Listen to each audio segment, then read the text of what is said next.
আসসালামু আলাইকুম রহমতুল্লাহি ওয়াবারাকাতুহু। মাছ আমাদের কাছে অত্যন্ত পরিচিত একটি প্রাণী, কিন্তু ভেবে দেখেছেন কি পৃথিবীর অন্য সব প্রাণীর জবান থাকলেও মাছের জবান নেই কেন? কেন মাছের জবান কেড়ে নেওয়া হলো এবং মৃত অবস্থায় খাওয়া হালাল করা হলো? আসলে এর পিছনে রয়েছে একটি চমকপ্রদ ঘটনা। একবার হযরত আলী রাদিয়াল্লাহু তাআলা আনহুকে এক ব্যক্তি প্রশ্ন করলেন, পৃথিবীর অন্য সব প্রাণীর জবান থাকলেও মাছের কোনো জবান নেই এবং মাছ কেন পানিতে বসবাস করে?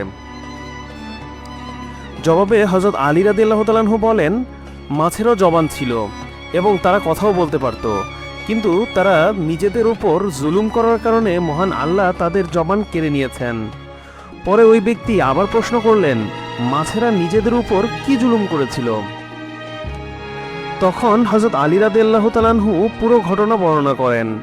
তিনি বলেন, ইবলিস আদম আলাইহিস সালামকে সেজদা দিতে অস্বীকার করায় আল্লাহ তাআলা তাকে বিতাড়িত করেন এবং দুনিয়াতে পাঠিয়ে দেন। কিন্তু ইবলিস দুনিয়াতে আসার পর সব ধরনের প্রাণীদের কুমন্ত্রণা দিতে লাগলো। সবার প্রথমে সে মাছকে কুমন্ত্রণা দেয়। ইবলিস মাছকে বলে, সাবধান, মানুষ এ পৃথিবীতে জুলুম অত্যাচার করে ঘুরে বেড়াবে, তোমাদের জীবিত অবস্থায় টুকরো টুকরো করে কেটে খাবে। সে সময় মাছেরা জল ও স্থলে চলাচল করতে পারত এবং কথা বলতে পারত। মাছেরা ইবলিসের এই কথা শুনে সমুদ্রের অন্য প্রাণীদের মানুষের বিরুদ্ধে এসব কথা বলতে এবং সবাইকে একত্রিত করতে লাগলো। তখন মহান আল্লাহ তাআলা মাছের কথা বলার ক্ষমতা কেড়ে নেয় এবং পাশাপাশি স্থলে চলাচল বন্ধ করে দেন। এরপর থেকে মাছ আর কথা বলতে পারে না এবং শুধু পানিতে বসবাস করে। শুধু তাই নয়, মাছের জন্য মহান আল্লাহ নতুন এক বিধান জারি করেন, তা হলো মাছ জবাই করে খাওয়ার প্রয়োজন নেই।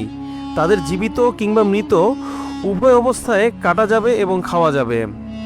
মূলত মাছ ছাড়া অন্য কোনো প্রাণী জবাই করে খাওয়ার আগে মৃত অবস্থায় খাওয়া জায়েজ নেই।